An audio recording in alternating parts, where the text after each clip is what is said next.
Chega ao fim o primeiro semestre de 2025.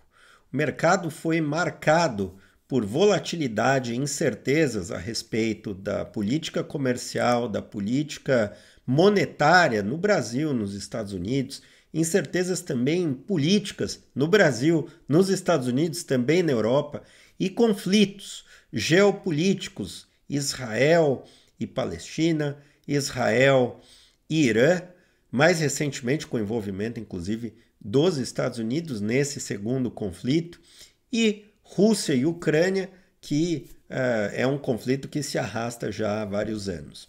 No meio disso tudo, o mercado ainda assim vai conseguir fechar aí próximo das máximas, no caso americano, inclusive nas máximas.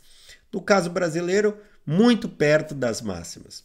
Inclusive, no caso brasileiro, o que nós notamos mesmo foi a entrada de investidores estrangeiros. Aliás, foi isso que fez a Bolsa sair de cerca de 117 mil pontos ali na mínima, perto de janeiro, para 137 mil pontos agora no final do semestre. A verdade é que tem tido muito fluxo para empresas brasileiras, mas principalmente para blue chips. As small caps continuam largadas. O motivo para isso é que quem realmente faz com que as small caps andem são os investidores institucionais locais, esses que acompanham mais de perto as empresas brasileiras, fazem um trabalho de análise e vão atrás realmente de oportunidades ali, muitas vezes mais descontadas, em empresas mais difíceis de acompanhar, e os investidores pessoa física.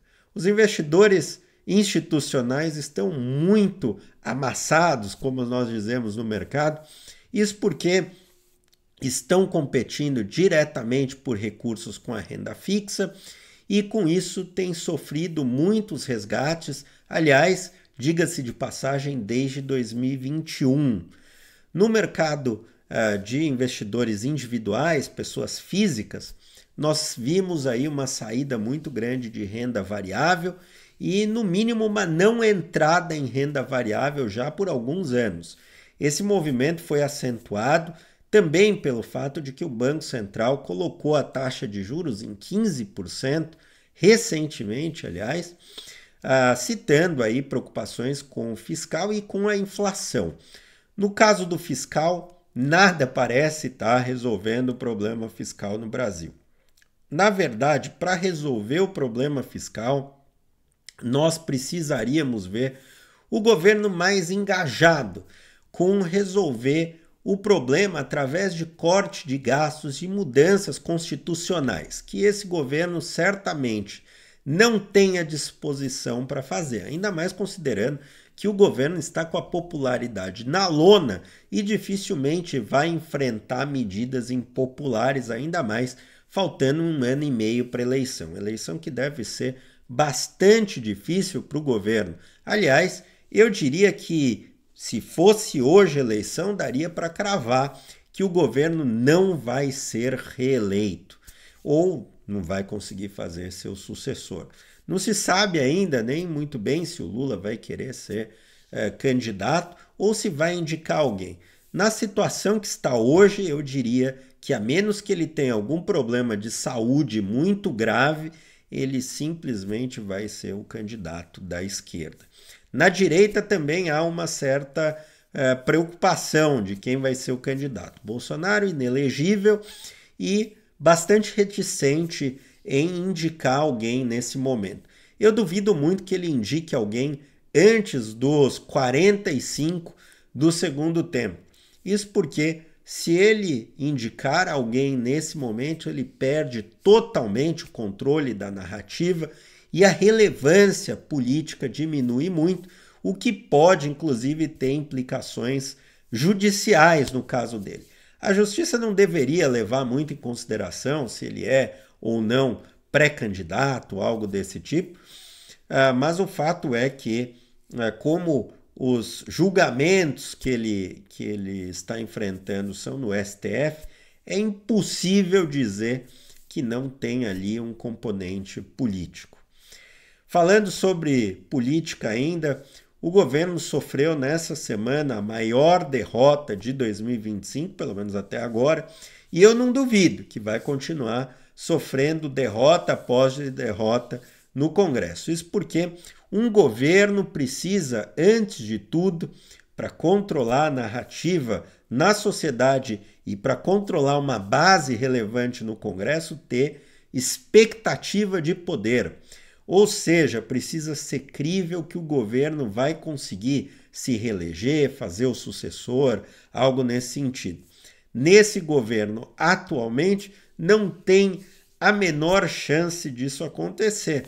Isso porque está, na verdade, até bastante claro que o governo não tem popularidade talvez nem dentro da sua camada ali ideológica, e há divisões importantes dentro do próprio PT. Então, de modo que os partidos da suposta base aliada estão fazendo gestos aí de que vão abandonar o governo. E eu acredito sinceramente que isso vai acontecer nos próximos meses. Nós vamos ver o governo se desfazendo aí em termos de base no Congresso. E, aliás, isso também mostra a fragilidade do governo do ponto de vista eleitoral. Uma coisa acaba levando a outra.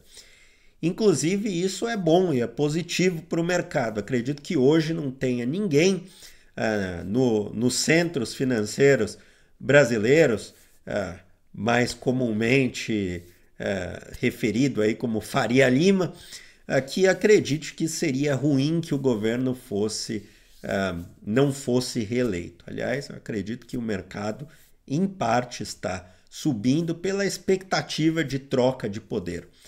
No caso fiscal, nós só devemos ver realmente alguma coisa importante na direção de resolver o problema fiscal de maneira estrutural a partir de 2027. O mercado vai ter que esperar até lá.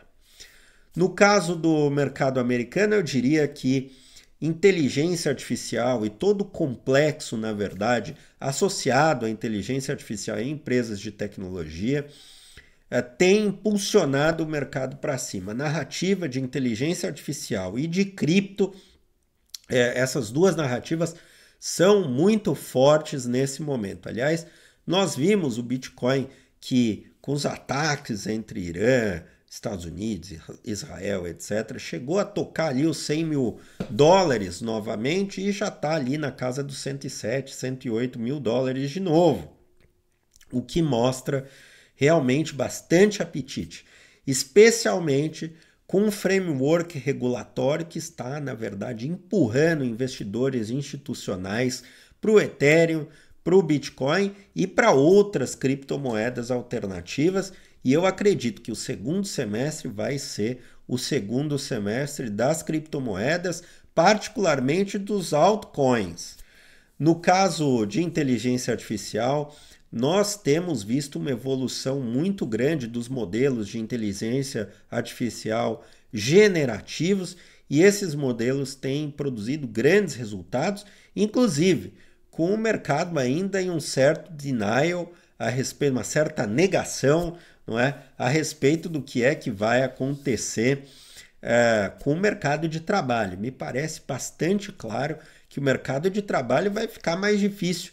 Aliás, para muita gente pouco qualificada e daqui a pouco até para as pessoas muito qualificadas. Basta ver que os benchmarks mostram que os modelos estão cada vez mais próximos do nível de conhecimento de PhDs usando sistemas de busca para responder perguntas. Então mostra realmente que os modelos evoluíram muito. E agora com modelos chamados de agentes que têm feito cada vez mais automação de tarefas, como fazer relatórios, fazer pesquisas, fazer pesquisa de mercado, fazer apresentações e assim por diante. Acredito que o mercado de trabalho para certos indivíduos vai ficar ainda mais difícil. Além disso, os dados benignos de inflação nos Estados Unidos e o aparente acordo ou trégua comercial entre China e Estados Unidos, que foi inclusive formalizado há poucos dias, pelo que se tem notícia, faz com que o mercado tenha aí mais um alívio. E isso está empurrando o mercado americano para as máximas de novo, depois aí do tombo que ocorreu ao longo do ano até abril. E eu acredito que nós vamos continuar vendo o mercado americano bastante forte enquanto essas duas narrativas de criptoativos e principalmente inteligência artificial continuarem se consolidando, e eu acredito que tem grandes chances de nós continuarmos vendo isso no segundo semestre. Aliás, no segundo semestre é esperado que o Fed comece a cortar juros, especialmente com esses dados de inflação que foram divulgados hoje. Os dados mais soft de inflação que vêm sendo, aliás, divulgados, aliás, contrariamente ao que se esperava, até o que eu mesmo esperava, diante aí do aumento de tarifas, piora nas relações comerciais americanas, queda do dólar e assim por diante. Eu esperava que, e não só eu, muitos especialistas esperavam que nós víssemos aí uma piora da inflação, que pelo menos por enquanto ainda não se confirmou. No geral, eu diria que casos pontuais no Brasil ainda podem performar bem, embora nós tenhamos pouco fluxo para small caps. Talvez Pets com a aprovação pelo CAD, talvez aí alguns bancos, especialmente os bancos digitais, talvez aí um ou outro caso de varejo, especialmente aqueles que incorporarem a narrativa de inteligência artificial. Eu acho que todos esses casos pontuais podem performar bem. Nas últimas semanas nós tivemos também a JBS fazendo a dupla listagem, inclusive essa semana tocaram o sino lá na abertura do pregão nos Estados Unidos, fizeram uma grande captação de títulos de longuíssimo prazo, então também aí esse é um caso que pode performar, e outros casos aí pontuais, mas do ponto de vista de deslanchar o mercado brasileiro, de eventualmente até termos algumas operações como IPOs e coisas do tipo, para isso acredito que nós vamos ter que esperar realmente o mercado ter mais clareza a respeito da taxa de juros. O que, aliás, faz muito sentido é a queda aí do dólar recentemente, que eu acredito que agora está em patamares mais compatíveis com a realidade, muito diferente, aliás, do que aconteceu lá em novembro, dezembro e começo de janeiro, novembro e dezembro de 2024, começo de janeiro de 2025, quando nós tivemos aí bastante volatilidade no mercado de câmbio, com o dólar se valorizando bastante contra o real. Eu acredito que agora nós estamos em patamares mais razoáveis e talvez até tenha uma oportunidade aí, se tiver um exagero do mercado caindo, né, do real se valorizando mais aí para considerar aí levar recursos para fora do Brasil de novo. Por enquanto, acredito que o mercado está bem equilibrado.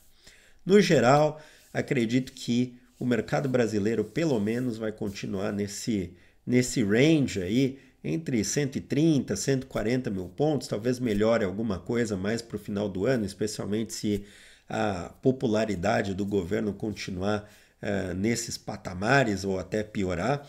E se tivermos aí sinalizações, o que eu acredito que vamos ter, de que no ano que vem as taxas de juros vão começar a cair.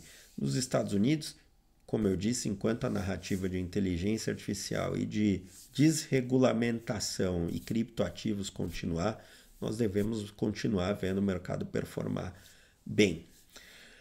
No mais, fiz aí também um documentário, está até disponível no YouTube, eu te convido para assistir, sobre toda essa situação aí do Banco Master, que aliás eu espero que a transação deva ser aprovada aí nos próximos dias pelo Banco Central. Então é isso, um abraço e até semana que vem.